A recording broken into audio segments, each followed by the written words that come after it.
अपने जमीन को वापस प्राप्त करने के लिए, अपने कब्जे को वापस प्राप्त करने के लिए ये जो आप देख रहे हैं जमीन, तो इसकी जानकारी आपके पास होना चाहिए। अब मान लेते हैं इस जमीन का, जो जमीन का मालिक होगा, जिसको आप जमीन का मालिक बोलेंगे, उसका यहाँ पर जो है उसका कब्जा नहीं है, कब्जा नहीं है, इनका जमीन को कोई और कब्जा कर लिया। लेकिन जिनको आप मालिक बोल रहे हैं उनके पास जमीन का तो कागजात होगा, जमीन का कागजात जो है वो होगा। अब कागजात अगर जमीन का उनके पास है तभी वो जमीन का मालिक कहलाएगा और उसी के आधार पर जो है मालिक होने का दावा भी कर सकता है। ठीक है, ऐसे देखें अगर आपके साथ भी कोई समस्या है तो आप इसी प्रकार से जाएंगे, कमेंट बॉक्स में अपना कमेंट लिखेंगे और मेरा प्रयास रहेगा कि हम आपके सवाल का जवाब दे सकें, आपके समस्या का हल कर सकें। अब है कि 50 साल से ज़्यादा टाइम हो गया है, हम लोगों का जमीन जो है यहाँ पर कोई और कब्जा किया हुआ है, पेपर मेरे दादाजी के नाम पर है और जो कब्जा किया हुआ है उन लोगों के नाम नहीं मालूम है, बस एक का नाम मालूम है और वो मेरे दादाजी का चचेरा भाई है। कैसे हम लोगों जो है यहाँ पर हम लोग एक जमीन वापस पाएं? तो देखें ऐसी सिचुएशन, इस कंडीशन में क्या होता है कि मान लेते हैं ये ज़मीन है, अब इस ज़मीन पर अगर किसी का कब्जा है ये, और ये कागजात जो है आपके यहाँ पर दादा के नाम से दर्ज है, तो ये दादाजी के नाम पर अगर डॉक्यूमेंट है लेकिन कब्जा दूसरे लोगों का है, अब एक का जो नाम मालूम है तो दूसरे का नाम मालूम करना पड़ेगा। देखिए जिसके ऊपर केस फाइल कर रहे हैं दूसरे का नाम मालूम होना चाहिए, तो मालूम कर लेंगे तो आसान होगा। देखें ये होता है कि ये नहीं मालूम होता है तब भी बहुत सारे ऐसे मामले हैं जहां पर केस तो दर्ज होते ही हैं, लेकिन अगर मालूम हो जाएगा तो डायरेक्ट आप उसको पार्टी बना सकते हैं, उसको नोटिस भेज सकते हैं, उससे जवाब मांग सकते हैं कि आखिर आपके दादाजी की ज़मीन है, आपके दादाजी के नाम पर वो ज़मीन है और वो किस आधार पर उस ज़मीन को कब्जा करके रखे हुए हैं, आखिर उसका क्या अधिकार है, क्यों कब्जा किए हुए हैं। अब वो जो चचेरा भाई है, आखिर वो चचेरा भाई आपके दादाजी की ज़मीन को कैसे कब्जा किया हुआ है।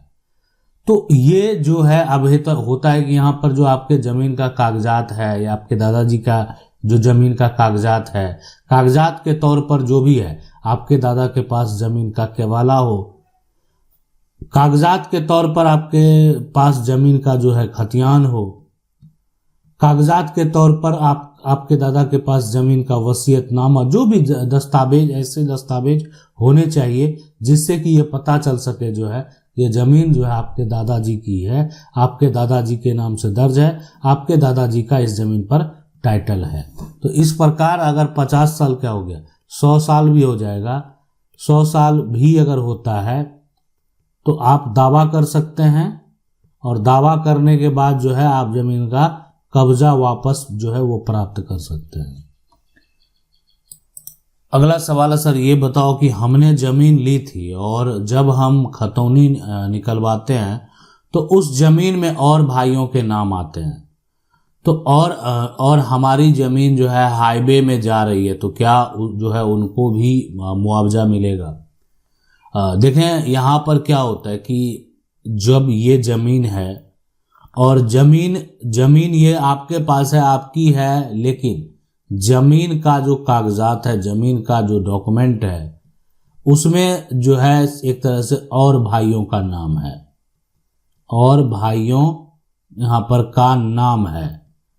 तो ऐसी कंडीशन में क्या होता है कि और भाइयों का नाम है, लेकिन यहाँ पर जो है जिनके पास ज़मीन का दखल है, इसलिए जब मजिस्ट्रेट का इंक्वायरी होता है तो जिनका दखल है उनके नाम से ज़मीन का रसीद भी कट रहा है, यानी उनके नाम से दाखिल खारिज हुआ है, दाखिल खारिज उनके नाम से हुआ। तो इससे ये होता है कि ये ज़मीन इनके दखल में है और ये ज़मीन का जो है रसीद भी इनके नाम से कट रहा है, तो ज़मीन का जो कागजात में और भाइयों का अगर नाम है मान लेते हैं तो उससे कोई फर्क नहीं पड़ने वाला है।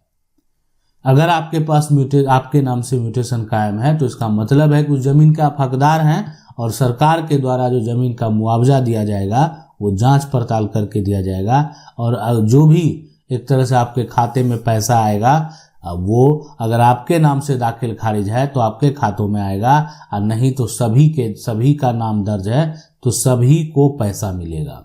है ना, सभी को पैसा मिलेगा अगर यहाँ पर आपके नाम से जमीन का दाखिल खारिज कायम नहीं है तो। सवाल है सर यहाँ पर जो है सूट फॉर पोजेशन का केस तो लंबा समय तक जो है चलता है, क्या कोई ऐसा उपाय नहीं है क्या जिसमें जो है खर्चा भी कम हो और उपाय यहाँ पर जो है,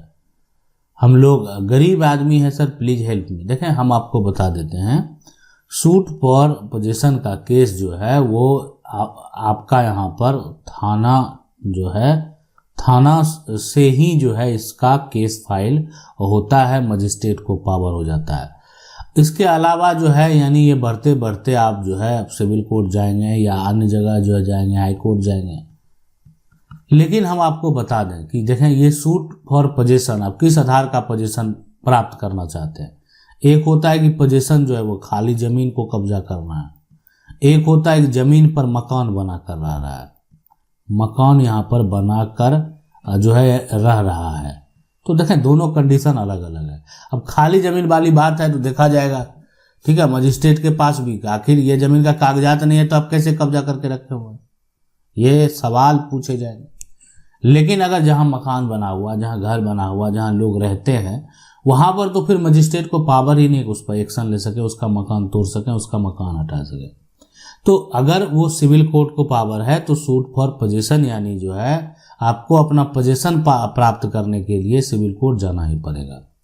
और समय आपको देना होगा अगर आपकी जमीन पर कब्जा है और कोई घर बना लिया, इसलिए कि किसी का घर टूटेगा। तो इसलिए हर तथ्य, हर सिचुएशन, हर कंडीशन को देखकर ही निर्णय लिया जाएगा कि आखिर ये घर यहाँ पर जो है क्यों बनाया, किस आधार पर ये इस जमीन पर घर बनाया है। अगला यहाँ पर सवाल है कि मेरा नाम मोहम्मद अशरफ है और मेरे दादाजी के नाम पर खतियान है, बट 50 साल से ज़्यादा यहाँ पर समय से कब्जा जो है की हुआ है यहाँ पर, तो उन लोगों के नाम भी नहीं मालूम, जमीन जो है यहाँ पर वापस पाने के लिए क्या करूं। तो ये हम आपको जो है यहाँ बताए हुए हैं, ये कि वही मामला है, उसी प्रकार का मामला है कि आपका जो जमीन है और जो कब्जा किया हुआ है उसका नाम आपको किसी भी हालत में पता लगाना होगा। नाम पता लगाएंगे तभी उस पर आप एक्शन ले सकते हैं, तभी उस पर आप केस फाइल कर सकते हैं। अगला सवाल है सर जी नमस्कार, हमारे पूर्वज की जो पुश्तैनी जमीन होती है पर दबंग माफिया लोग कब्जा यहाँ पर किए हैं। हमारे पिताजी हम लोगों को छोटा छोड़कर खत्म हो गए थे। अब हम लोगों को पड़ोसियों ने बताया था कि हमें जो है पता लगा था कि जमीन हमारी पुश्तैनी है। हमें और लोगों को भी बताया था कि जो जमीन तुम्हारे सबकी पुश्तैनी जमीन है, जिस पर यह लोग काफी समय से कब्जा यहाँ पर करे हुए हैं और मैं भी देख रहा था, मगर इस बात का मुझे पता नहीं था कि यह जमीन हमारी नहीं है। तो हम पहले से उसके कागज निकाल लेते, उस पर जो यहाँ पर कार्रवाई चालू कर देते, मगर अब हमें पता लगा है कि यह माफिया लोग हमारी जो है पुश्तैनी जमीन पर कब्जा करे हुए हैं, जिससे हमारे पिताजी का नाम भी मौजूद है। माननीय मुख्यमंत्री जी से हमारा हाथ जोड़कर विनती है कि माननीय मुख्यमंत्री जी को मेरा नमस्कार कि आप मेरी संपत्ति को कब्जा मुक्त करवाकर मेरा कब्जा मेरे पक्ष में हम लोगों का जो है दिया जाए और आपका महान कृपा होगी। देखें अगर मान लेते हैं कि आपकी पुश्तैनी जमीन है और पुश्तैनी यानी पूर्वज की जमीन है, और पूर्वज की जमीन की अधिकार की अगर बात करें तो जो लोग मान लेते हैं कब्जा किए हुए हैं, कब्जा जिनका है, तो आप जो है कि अब आप क्या करेंगे। तो ये जमीन जो हमारी पुश्तैनी है और की जमीन तुम्हारे सबकी पुश्तैनी जमीन है, लेकिन जो कब्जा किया होगा, जो भूमाफिया वर्तमान में एक तरह से है या कह सकते हैं माफिया है, ठीक है, माफिया है, तो हो सकता है वो कागजात भी बना लिया होगा। कि अक्सर आप देखेंगे भूमाफिया गलत तरीके से फर्जीवाड़ा करके कागजात बना लेते। तो इस तरह का मामला पहले क्या करें, आपके पास ये देखें कि आपके पास ठोस साक्ष्य हैं जिसके आधार पर आप जो है दावा कर सकते हैं।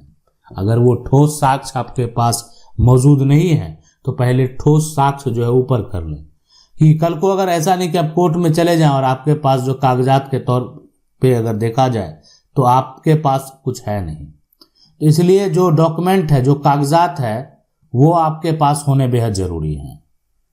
तो आपके पास अगर प्रॉपर कागजात होंगे आपको कोई दिक्कत नहीं होगा, आप अपनी जमीन को कानूनी तरीके से वापस प्राप्त कर पाएंगे।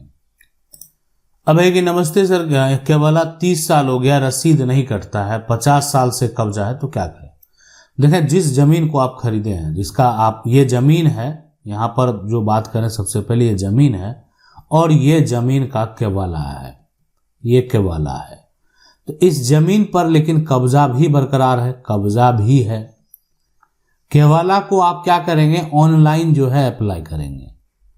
अब आप कहेंगे 30 साल से कटा नहीं, अब थोड़ी कटेगा, दिक्कत है, समस्या है, तो वो आप हमको बताए नहीं, लेकिन बताना चाहिए था क्या समस्या है। समस्या जानने के बाद क्या होता है कि हम आपको डायरेक्ट ये बता देते हैं कि आपके साथ तो ये समस्या, आपको ये करना चाहिए। लेकिन अगर आपने ये समस्या नहीं बताया है तो हम आपको बता दें कि आपको ऑनलाइन पहले करना चाहिए। ऑनलाइन करेंगे तो यहाँ पर हो सकता है कि आपको कोई दिक्कत हो, या उसमें ज़मीन जो है यहाँ पर कम है, या ज़मीन जो है एक तरह से आप ये कह सकते हैं कि कागजात में त्रुटि है, तमाम यहाँ पर जो है कागजात गलत है, या ये हो सकता है कि कोई ऑब्जेक्शन लगाता है ना, लगाता है। तो ये सभी कारण से अगर ज़मीन का जो दाखिल खारिज है वो अगर रिजेक्ट होता है, अगर रिजेक्ट भी हो जाता है, तो आप क्या करें, रिजेक्शन का जो है आप इंफॉर्मेशन निकाल लें और आगे जो है आप अपील कर सकते हैं। जिला कलेक्टर के पास हो गया, या अनुमंडल में जो मजिस्ट्रेट हैं, DCLR हैं, उनके पास आप जाकर अपील कर सकते हैं कि जो यहाँ पर मेरा दाखिल खारिज जो है अंचल अधिकारी के द्वारा, यानी राजस्व अधिकारी के द्वारा, कर्मचारी पटवारी के द्वारा जो है रिजेक्ट कर दिया गया। अब अगर ये रिजेक्ट किया गया तो ऊपर का भी प्रक्रिया जो है कानूनी तरीके से होगा कि आखिर इनका रिजेक्ट क्यों हुआ। हर तथ्य को देखा जाएगा, हर सिचुएशन को समझा जाएगा, और जहां पर सुधारने की जरूरत है उसका सुधार भी किया जाएगा।